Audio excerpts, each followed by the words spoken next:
Aku berhasil menyapih adik Arsya dalam waktu 4 hari aja di usianya yang kedua tahun.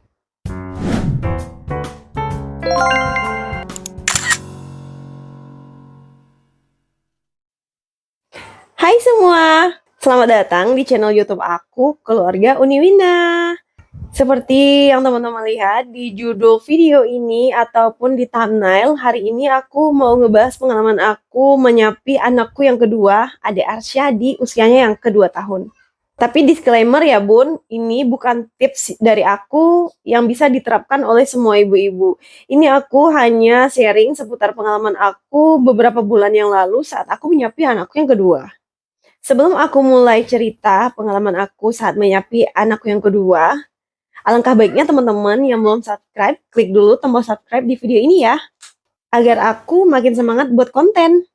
Dan kalau teman-teman suka dengan video ini, jangan lupa di like dan komen di bawah. Jadi teman-teman, Arsya ini adalah anakku yang kedua. Di mana anakku yang pertama, Mutia, dulu aku juga sempat berbagi pengalaman aku saat aku menyapi Mutia. Tapi agak berbeda pengalaman menyapi Mutia dengan Arsya. Karena kan setiap anak itu beda-beda juga kan, pasti akan berbeda pula cara menyapih kita.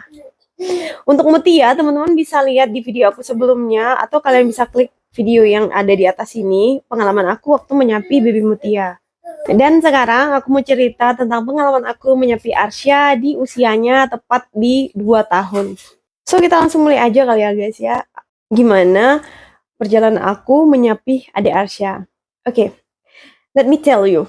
Jadi Arsya itu di tanggal 9 Juni 2023 itu umurnya tepat 2 tahun. Ya sekitar 2 bulan yang lalu teman-teman ya. Jadi sebelum memasuki bulan Juni itu, aku sama suami tuh udah bikin planning tuh. Tahapan-tahapan apa yang harus aku lakukan agar aku bisa stop ASI untuk Arsya di usia dia yang 2 tahun. Nah, kebetulan pengalaman aku yang 4 hari langsung berhasil ini, itu nggak langsung ujuk-ujuk aku cobain untuk stop ASI di Arsya, enggak. Jadi sebelumnya 1 bulan sebelum bulan Juni itu aku juga udah pernah berusaha untuk membuat suatu rencana agar Arsya ini bisa berhenti ASI. Cara yang aku lakukan waktu itu, aku melakukan pemisahan tidur antara aku dan Arsya. Jadi aku tidur dengan Mutia di kamar lain, Arsya dengan papanya di kamar yang lain. Jadi kayak aku pisah tidur sama Arsya. Oke, malam pertama itu masih bisa dihandle papanya. Arsya bangun tengah malam seperti biasa, nangis, cari susu, cari ASI, dan papanya yang bangun buatin susu formula. Kayak gitu ya. Oke, masih berhasil tuh hari pertama. So hari kedua, papanya tidur lagi sama Arsya, tetap dia nangis tengah malam cari mamanya. Cuman gak mempan lagi guys. Arsyanya nangis turun ke bawah cari mamanya. Alhasil ini emaknya ini kalau dengar anak nangis cari mamanya, kasihan gitu kan. Akhirnya ya udah aku ke tempat Arsya dan aku susuin di Arsya dan misi pun gagal saat itu. Terus di 1 minggu sebelum tanggal 9, nah aku udah mulai lagi tuh mengurangi intensitas pemberian ASI ke Arsya. Aku kurangi tuh, yang biasanya itu Arsya misalkan sehari itu minum ASInya setiap pagi, siang, malam itu lancar banget tuh minum ASInya. Pas 1 minggu sebelum 2 tahun itu, aku hanya memberikan ASI di Arsya itu pada malam hari aja saat dia tidur. Nah terus untuk pagi sama siangnya aku cuman kasih dia itu makan yang banyak, maksudnya makan tepat waktu. Terus aku kasih juga susu bantu, susu formula untuk adik Arsya. Ya walaupun Arsya sudah dikasih susu formula, dia tetap cari ASI, tapi it's okay. Ini kan proses. Jadi menyapi itu kan proses guys ya. Nggak bisa langsung ujuk-ujuk anaknya itu di stop minum ASI, nggak bisa. Yang ada itu anaknya trauma nanti. Jadi proses itu aku lalui, aku mulai kurangi intensitas pemberian ASI di Arsya, dan aku bantu dengan susu formula serta pemberian makan di jam yang tepat. Jadi aku nggak telat kasih makannya Arsya, sehingga pas anak itu lapar dia carinya makan, dia nggak carinya ASI gitu. Terus pas 4 hari sebelum Arsya ulang tahun, tepatnya itu 9 Juni, 4 hari sebelum 9 Juni itu, aku mulai tuh nggak kasih Arsya ASI malam hari tuh 4 gitu kan. Tapi tetap dia itu nangis malam karena dia itu harus ASI, harus minum susu kalau malam. Dia tetap nangis cari aku, guys. Tetap cari aku untuk minta ASI. Oke, itu Hamin 4. Terus aku konsul sama suami kan, gimana ya? Kayaknya nggak berhasil deh aku nyapi Arsya kalau kayak gini ceritanya. Dia masih cari aku, dia masih nangis, dia masih minta mimi ASI gitu. Kayaknya nggak bakal berhasil deh kalau aku seperti ini. Terus suami sarankan aku untuk memberikan kopi pada area puting susu aku. Tapi bubuk kopinya itu tuh diseduh dulu, guys. Kopi hitam diseduh menggunakan air. Jadi biar agak kental sedikit tuh nggak apa-apa, diseduh. Terus kopi yang kental itu dibalur tuh di area puting susu gitu kan. Nah, terus dibiarkan kering baru dia ditutup kan. Terus aku bilang sama Arsya, ingat gak sih anak 2 tahun itu dia sudah mengerti. Tapi kembali lagi ke anaknya, hanya ibu yang ngerti anaknya itu udah paham atau belum. Jadi karena aku sudah tahu Arsya ini dia sudah paham kalau kita bicarai, jadi aku kasih tahu nih sebelum tidur. Arsya nggak boleh mimi susu ya malam ini. Soalnya mimi susu mama lagi sakit. Aku bilang kayak gitu sama Arsya. Dia kan udah paham tuh aku bilang kayak gitu. Mimi susu mama lagi sakit, adek. Jadi adek nggak boleh mimi susu ya. Aku bilang kayak gitu. Nah, aku kan udah sampaikan tuh ke Arsya keluhan aku. Kalau aku tuh lagi nggak enak badan, aku sakit. Mimi susu mama sakit kayak gitu. Kalau Arsya tidak percaya sama mama, Arsya boleh cobain. Aku bilang kayak gitu sama Arsya. Terus dia diem dong, dia bingung. Arsya mau cobain, aku bilang.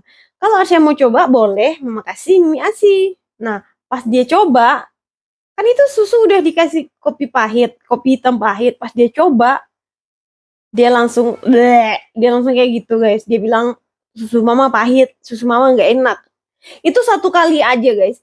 Aku cuman 1 kali aja memberikan kopi pahit di bagian puting susu aku, dan itu Arsya langsung jerah dan dia langsung bilang susu mama nggak enak, susu mama sakit.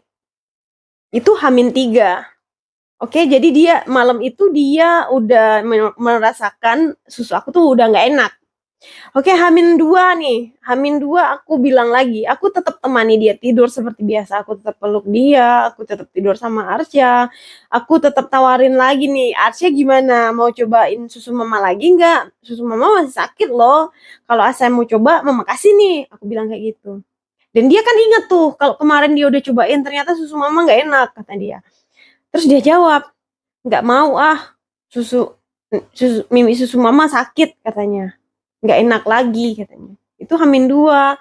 Dan pas di usia ke 2 tahun, dia benar-benar bisa tidur sendiri, tidur mandiri, tanpa aku kasih ASI lagi. Cuman saat itu aku masih bantu dia pakai sufor ya teman-teman. Aku masih bantu dia kasih susu formula, walaupun aku nggak terlalu kasih banyak-banyak. Karena aku mikirnya kayak gini, anak berhenti ASI bukan berarti diganti sama susu formula. Jadi aku mikirnya kayak gitu guys, bukan berarti setelah dia berhenti ASI, dia minum susu formula, enggak. Setelah anakku ini berhenti ASI, dia harus bisa nggak bergantung lagi sama ASI ataupun sama susu. Gimana caranya? Dicukupi makannya, cemilannya. Kalau dia lapar langsung dikasih makan. Terus kalau dia haus langsung dikasih minum. Sehingga dia pas dia lapar itu dia carinya nggak susu, tapi makan. Nah sampai sekarang Alhamdulillah udah 2 bulan aku melewati masa dimana Arsya 2 tahun sampai sekarang udah September, itu 2 bulan tepatnya ya aku nyapi Arsya. Dia nggak cari lagi susu. Walaupun awal-awal aku menyapi itu masih aku bantu sama susu formula, aku belikan susu formula. Cuman karena Arsya ini menurutku dia cepat ngerti apa yang aku bilang, aku selalu bercerita sama dia. Arsya nggak ada susu formula lagi ya, Arsya nggak ada susu botol lagi nak ya. Arsya kalau lapar minta makan aja sama mama. Kalau Arsya haus, Arsya minum sama mama. Gitu. Aku kasihnya kayak gitu sama Arsya. Dan alhamdulillah menurutku menyapi Arsya itu gampang banget, alhamdulillah. Jadi boleh nih ditiru sama ibu-ibu tips dari aku ini dengan memberikan kopi pahit itu di area puting. Walaupun ada beberapa cerita temen yang bilang dia sudah pernah menerapkan cara yang seperti itu, cuman nggak berhasil. Bahkan ada beberapa temen aku memberikan sesuatu yang lebih pahit dari kopi di area putingnya, tapi tetap tidak berhasil. Tapi itu kembali lagi ke ibu dan anaknya. Gimana cara ibu memberikan memberikan pengertian kepada anaknya. Bagaimana cara ibu membahasakan kepada anaknya kalau memang kamu itu udah besar, saatnya kamu mulai berhenti mimi susu. Karena mimi susu mama itu udah nggak enak, udah sakit, kayak gitu. Aku rasa anak umur 2 tahun itu udah paham kok apa yang disampaikan ibunya. Tapi ingat ya teman-teman, untuk teman-teman yang baru akan mulai menyapih anaknya, teman-teman harus mulai proses menyapi itu setidaknya 2 bulan sebelum anak itu mau disapih. Atau misalkan teman-teman mau menyapi di usia 1 tahun atau di 2 tahun kayak aku memang dari awal itu aku bilang aku akan berhentikan ASI di umur dia 2 tahun. Jadi sebelum 1 bulan atau 2 bulan sebelum 2 tahun itu aku sudah mulai prosesnya dengan cara mengurangi pemberian ASI, mengurangi pemberian susu. Jadi proses menyapi aku ini bisa berhasil sebenarnya bukan dari kopinya yang pahit itu sih kalau menurut aku, tapi dari proses yang bertahap yang aku lakukan itu yang membuat proses menyapi aku ini berhasil. Proses pendekatan ke anak, memberikan pengertian dan mengurangi intensitas pemberian ASI. Mungkin teman-teman boleh sharing sama aku di kolom komentar seputar pengalaman teman-teman gimana waktu teman-teman menyapih atau ada nih yang mau mulai proses menyapih. Sebenarnya bunda-bunda nggak usah baper, nggak usah sedih-sedihan kalau anaknya mulai berhenti ASI. Wajar kok seorang ibu kayak merasa ada yang beda saat anaknya mau berhenti ASI. Anak yang dulunya biasa kalau tidur itu sama kita, nenek sama kita, terus tiba-tiba mau di stop kebiasaan seperti itu, dan sekarang tidurnya jadi sendiri-sendiri, anak tidur sendiri, maknya tidur sendiri, it's okay, nggak apa-apa, itu proses kan, sampai nanti anaknya udah terbiasa sendiri nggak minta susu. Nah ya udah, kalau dia udah berhasil disapih, kita bisa tidur dekat-dekat lagi, bisa barengan lagi, tanpa ada adegan minta mimi ASI lagi, dan itu rasanya luar biasa. Jadi sekarang kalau Arsya mau tidur itu, kalau udah jam tidurnya, jam 9, itu semua lampu mati, pergi di kasur, tidak ada pegang handphone, dan dia akan tidur sendiri. Tertidur sendiri, tanpa susu, tanpa sufor, tanpa dikelonin, tanpa digendong, tanpa diapa-apain. Dia kalau udah jam tidurnya, dia tidur sendiri di samping aku. Pokoknya kalau udah ngantuk, udah jam tidurnya, gampang banget sekarang Arsya itu. Masya Allah sekali teman-teman. Jadi yuk teman-teman boleh sharing pengalamannya di kolom komentar, bagaimana sih perjuangan kalian untuk bisa menyapi anaknya sampai anaknya itu bisa berhenti ASI, atau ada yang lagi proses menyapi dan galau, bagaimana? Mari kita saling menguatkan, kita bisa saling komunikasi di kolom komentar. Nah, ingat teman-teman ya, ini pengalaman aku. Kalau misalkan ada kesalahan di cerita aku kali ini, jangan dihujat. Kalau misalkan cerita aku ini bermanfaat, boleh ditiru cara aku menyapi anak aku, mulai dari pendekatan, pengertian, dan mengurangi pemberian ASI kepada anak. Mungkin teman-teman boleh meniru, tapi sebelumnya teman-teman pastikan dulu anaknya ini sudah mengerti belum dengan bahasa yang kita sampaikan, dia mengerti nggak dengan kata-kata yang kita ucapkan. Kalau memang anaknya sudah paham, bunda-bunda boleh memberikan pengertian kepada anaknya seperti cara aku menyapi Arsya. Terima kasih ya untuk teman-teman yang udah dengerin curhat aku. Jangan lupa di subscribe, semoga video ini bermanfaat. Yang belum nonton pengalaman aku menyapih Mutia, boleh nonton videonya di sini. Thank you udah nonton video aku. Sampai ketemu lagi di sharing aku selanjutnya. Bye-bye. Dadah.